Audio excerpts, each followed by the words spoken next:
បាទសួស្តីអ្នកទាំងអស់គ្នាខ្ញុំនឹងរៀបរាប់អំពីរបៀបបន្ត license ធ្វើកញ្ចក់នៅរដ្ឋ Kentucky ដំបូងគឺយើងចូលទៅកាន់ website kyboc.mylicense1.com ដូចនៅលើ taskbar ដែលអ្នកបានឃើញនេះហើយអ្នកវាយ username and password ដែលជាធម្មតាជាទូទៅគឺ email ហើយនិង password របស់យើងនៅពេលដែលយើងវាយហើយយើង log in យើងនឹងឃើញផ្ទាំង renew ទាំងព័ត៌មានរបស់យើងដែលយក renew យើងមើលព័ត៌មានរបស់យើងថាតើត្រឹមត្រូវឬទេបន្ទាប់មកយើងចុច next ហើយវាដល់ដំណាក់កាលទី2ថាយើងត្រូវបដូរឈ្មោះឬក៏អត់ទេតែបើយើងអត់បដូរឈ្មោះរបស់យើងត្រឹមត្រូវគឺយើងគ្រាន់តែចុចបន្តចំណុចបន្តទៀតគឺចុច next ហើយវា require ចំណុចទី3គឺវាត្រូវការរូបថតដែលជា passport size background ផ្ទៃពណ៌សឬផ្ទៃមេឃថតឲ្យចំពីមុខប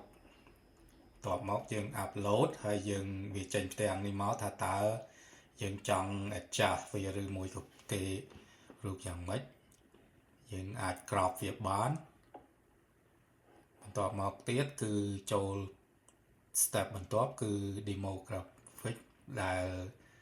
step ទី4គឺ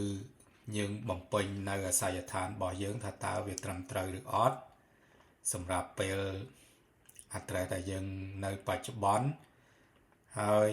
បន្ទាប់មកយើងបំពេញ address នឹងហើយយើងចុច next បន្តទៀតបាទ step ទាំងអស់វាមាន8 step ដូចជាមិនមានអីបាទទេយើងគ្រាន់តែ follow តាម step នីមួយនេះកន្លែងនេះគឺខ្ញុំបំពេញតាមព័ត៌មានដែលត្រូវការពីកន្លែងដែលយើងរស់នៅលេខទូរស័ព្ទ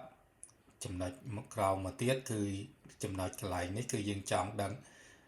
អាច confirm ថា address នឹងត្រឹមត្រូវហើយបន្ទាប់មកគឺយើងចុច step បន្តគឺកន្លែងដែល employment កន្លែងដែលយើងធ្វើការហាងកញ្ចក់បើសិនជាយើង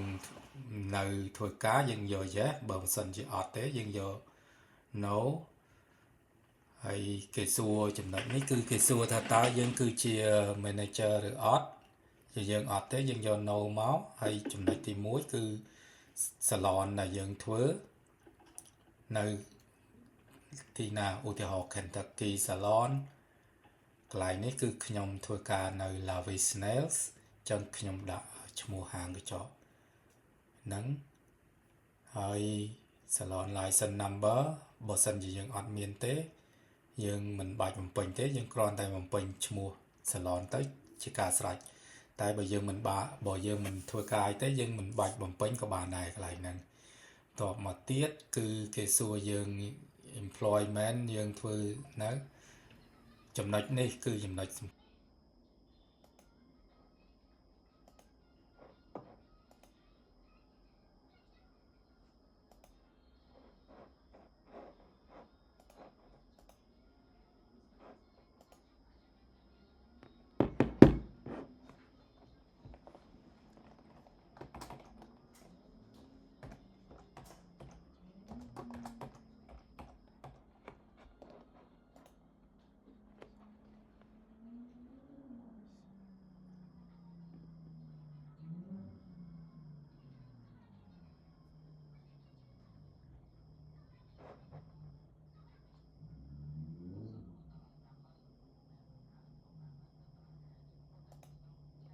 ខាងដែរចំណុចទី6គឺគេសួរយើងថាតើយើងធ្លាប់បានប្រព្រឹត្ត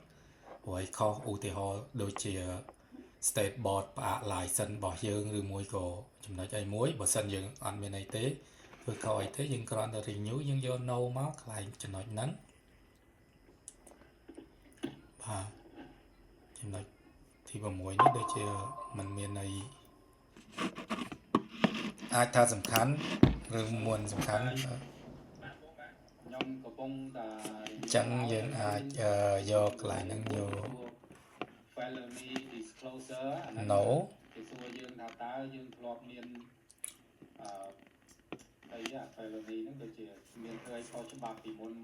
làm pi ní cứ dương cơ dương xua survey rồi bỏ cả thơ tung mà tê rồi bỏ state board thà dương chia chôn chia rồi quay dương pro rồi cái xây dương đạm mé đã xa nhầm được nhiều rồi dương được proហើយយើងជាសៀនខ្មែរគឺសៀន